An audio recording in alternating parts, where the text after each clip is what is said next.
നമസ്കാരം, മലയാളി വാർത്തയിലേക്ക് സ്വാഗതം. സോഫ്റ്റ് ഡ്രിങ്ക് പോലെ മദ്യം സാർവത്രികമാക്കാനാണ് പോകുന്നത്. ലഹരിയിലേക്ക് ആളുകളെ തള്ളിവിടുന്നതിലേക്കാണ് ഇതെത്തിക്കുക. വീര്യം കുറഞ്ഞ മദ്യത്തിന് നികുതി ഇളവ് നൽകാനുള്ള സർക്കാർ തീരുമാനത്തെ എതിർത്തുകൊണ്ട് നിയമസഭയിൽ പിണറായി വിജയൻ പറഞ്ഞ വാക്കുകളാണിത്. ഞങ്ങൾ ഇവിടെ ഉള്ളപ്പോൾ ഈ പദ്ധതി നടപ്പാക്കാൻ അനുവദിക്കില്ല എന്നുള്ള ഒരു മുന്നറിയിപ്പും വി.ഡി. സതീശന് പിണറായി കൊടുത്തു. ആരായി പറയുന്നേ? 10 വർഷം ഭരിച്ചപ്പോൾ കേരളം മദ്യപ്പുഴയാക്കിയ ടീംസ്. പിണറായിയുടെ നിയമസഭയിലെ പ്രസംഗമെടുത്തപ്പോൾ ട്രോളാക്കുകയാണ് സോഷ്യൽ മീഡിയ. നീട്ടിപ്പിടിച്ച വടിവാളുകൾക്കിടയിലൂടെ നടന്ന ഓർമ്മയിൽ നിയമസഭയിൽ കത്തിക്കയറി വരുമായിരുന്നു.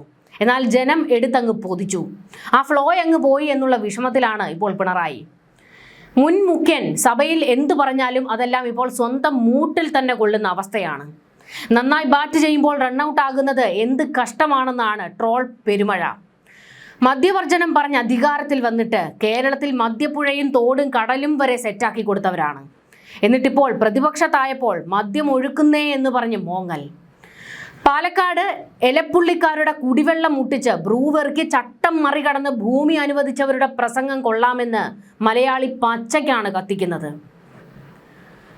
സംസ്ഥാന ബജറ്റിൽ വീര്യം കുറഞ്ഞ മദ്യത്തിന്റെ നികുതി ഇളവ് നൽകിയ മുഖ്യമന്ത്രിയുടെ പ്രഖ്യാപനങ്ങളിൽ ഭരണപക്ഷത്തുള്ള അസ്വസ്ഥതകൾ മുതലെടുത്തായിരുന്നു പ്രതിപക്ഷം ഇടപെട്ടത്. അല്ലാതെ കേരളത്തിലെ ജനങ്ങളോടുള്ള സ്നേഹവും കരുതലും ഒരു തേങ്ങയും ഉണ്ടായിട്ടല്ല. സതീശന്റെ നിർദ്ദേശത്തിന് പിന്നിൽ അഴിമതി എന്ന് പിണറായി സഭയിൽ ആരോപിച്ചു. ബക്കാഡി കമ്പനിക്ക് അമിതമായ ലാഭം ഉണ്ടാക്കാനുള്ള ശ്രമമെന്നാണ് പ്രതിപക്ഷ നേതാവ് ആരോപിച്ചത്. ഇതിനായി ബജറ്റിൽ നികുതി നിർദ്ദേശം തിരികെ കയറ്റുകയാണ് ചെയ്തിരിക്കുന്നത്. പുതിയ നികുതി നിർദ്ദേശം ആലോചിച്ചില്ല എന്നാണ് ബജറ്റ് ഷെഡ്യൂളിൽ മനസ്സിലാകുന്നതെന്നും പിണറായി നിയമസഭയിൽ ചൂണ്ടിക്കാട്ടി. സ്വകാര്യ മദ്യ കമ്പനിക്ക് അമിത ലാഭം കൊയ്യാനുള്ള അവസരമാണ് ഇതിലൂടെ ഉണ്ടാകുക. അതാണ് ഗൗരവമുള്ള സംഗതിയെന്നും പ്രതിപക്ഷ നേതാവ് പറഞ്ഞു. കർണാടകയിലെ മദ്യ കമ്പനിക്ക് വേണ്ടിയാണ് ഈ നീക്കം.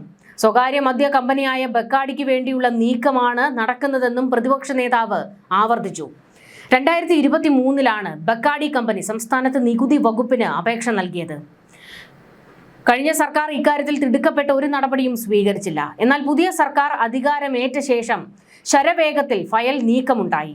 7 ഉദ്യോഗസ്ഥർ ശരവേഗതയിൽ ഫയൽ കണ്ടെന്നും പിണറായി ചൂണ്ടിക്കാട്ടി. പുതിയ സർക്കാർ വന്ന ശേഷം ഫയൽ നീക്കത്തിൽ ഉണ്ടായത് അസാധാരണ വേഗമാണെന്നും പ്രതിപക്ഷ നേതാവ് പറഞ്ഞു. 251% നിലവിലുള്ള നികുതി 120% ആക്കിയിരിക്കുകയാണ്. ആർക്കു വേണ്ടിയാണിത്? സാധാരണ ജനങ്ങൾക്ക് ഇതുകൊണ്ടുള്ള ഗുണം എന്താണ്? സോഫ്റ്റ് ഡ്രിങ്ക് പോലെ മദ്യം സാർവത്രികമാക്കാനാണ് പോകുന്നത്. ഇത് അനുവദിക്കാൻ പറ്റില്ല. ഗുരുതരമായ പ്രത്യാഘാതം ഉണ്ടാക്കും. ലഹരിയിലേക്ക് ആളുകളെ തള്ളിവിടുന്നതിലേക്കാണ് ഇത് എത്തിക്കുക. ഇതായിരുന്നു പിണറായി വിജയൻ സഭയിൽ പറഞ്ഞ കാര്യങ്ങൾ. മദ്യവിഷയത്തിൽ കത്തിക്കയറുന്ന പിണറായിയെ കണ്ട് കൂട്ടത്തിലുള്ളവർ പോലും വാപൊളിച്ചു. തലൈവരെ ഇത് നീങ്കള എന്ന മട്ടിലായിരുന്നു മുൻ എക്സൈസ് മന്ത്രി MP രാജേഷ്. മരച്ചീനിയിൽ നിന്ന് വരെ മദ്യം ഊറ്റിപ്പിഴിയാൻ പഠനം നടത്താൻ ലക്ഷങ്ങൾ പൊടിച്ച മനുഷ്യനാണ്.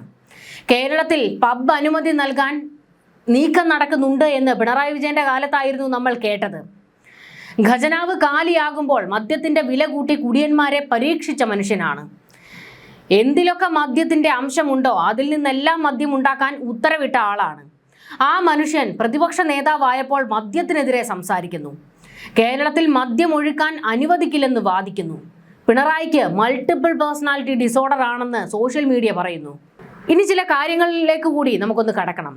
സർക്കാരിന്റെ പുതിയ പരിപാടിക്ക് പിന്നിൽ മദ്യലോബിയെ സഹായിക്കുക എന്നത് തന്നെയാണ്. വെറുതെ ഒന്നുമല്ല കയറിയ ഉടനെ ഇത്തരം പദ്ധതികൾക്ക് സതീശൻ പച്ചക്കൊടി വീശുന്നത്.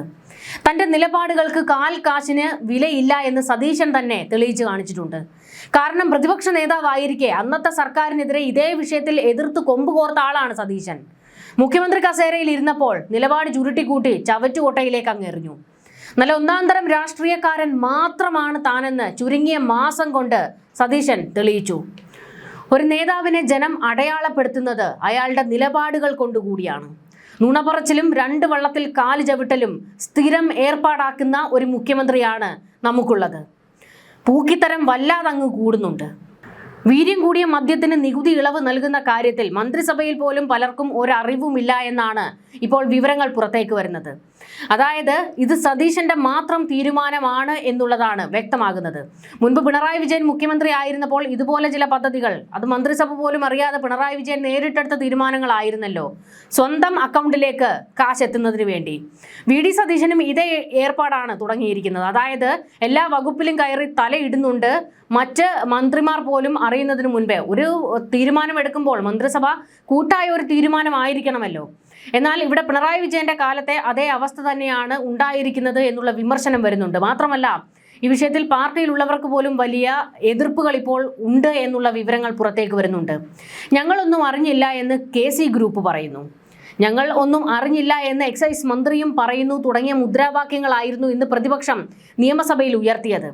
അതായത് ഈ വിഷയം ഇത് സതീശന്റെ മാത്രം ഉത്തരവാണ്, സതീശന്റെ മാത്രം തീരുമാനമാണ് എന്ന് പ്രതിപക്ഷവും വ്യക്തമാക്കുന്നുണ്ട്.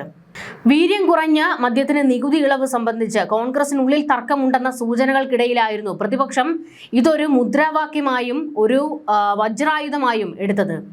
വിഷയത്തിൽ AICC ജനറൽ സെക്രട്ടറി KC വേണുഗോപാലും എക്സൈസ് മന്ത്രി M ലിജുവും തീരുമാനത്തിൽ അതൃപ്തി പ്രകടമാക്കി എന്നുള്ളതാണ് പുറത്തുവരുന്ന വിവരങ്ങൾ. പിണറായി സർക്കാരിന്റെ 2022-23 മദ്യനയത്തിൽ 0.5% മുതൽ 20% വരെ ആൽക്കഹോൾ ഉള്ള മദ്യത്തെ വീര്യം കുറഞ്ഞ മദ്യമായി വിൽക്കുന്നതിന് വിദേശ മദ്യ ചട്ടത്തിൽ ഭേദഗതി വരുത്തിയിരുന്നു. നികുതി ഘടന വരെ ധാരണയായ ശേഷം തീരുമാനമെടുക്കാതെ മാറ്റിവെക്കുകയായിരുന്നു അന്ന് ചെയ്തത്. എന്നാൽ മുൻ സർക്കാർ വിൽപ്പന അനുമതി നൽകിയ സ്ഥിതിക്ക് സർക്കാരിന് വരുമാനം ലക്ഷ്യമിട്ട് നികുതി നിശ്ചയിക്കുന്നതിൽ അസ്വാഭാവികതയില്ല എന്ന നിഗമനത്തിലായിരുന്നു പുതിയ സർക്കാരിന്റെ തുടർ നടപടി. മദ്യ ഉപഭോഗം കുറയ്ക്കുമെന്ന UDF നയത്തിന് വിരുദ്ധമാണ് ഈ നിലപാടെന്നാണ് വിമർശനം. സർക്കാർ നല്ല ഉദ്ദേശത്തോടെ ചെയ്യുന്ന കാര്യങ്ങളിൽ പോലും ജനങ്ങൾക്ക് സ്വീകാര്യമാണെന്ന് ഉറപ്പുവരുത്തണമെന്ന് KC വേണുഗോപാൽ പറഞ്ഞത്. പാർട്ടിക്കുള്ളിൽ ചർച്ചയുണ്ടാകുമെന്നും അദ്ദേഹം വ്യക്തമാക്കി. എക്സൈസ് മന്ത്രിയുമായി കൂടിയാലോചന നടത്താതെയാണ് നികുതി നിശ്ചയിച്ചത് എന്ന വിമർശനവും ഉയർന്നു വരുന്നുണ്ട്. എന്തായാലും ഇതിൽ VD സതീശന്റെ ചില കണക്കുകൂട്ടലുകൾ മാത്രമാണുള്ളതെന്ന് CPM പറയുന്നുണ്ട്.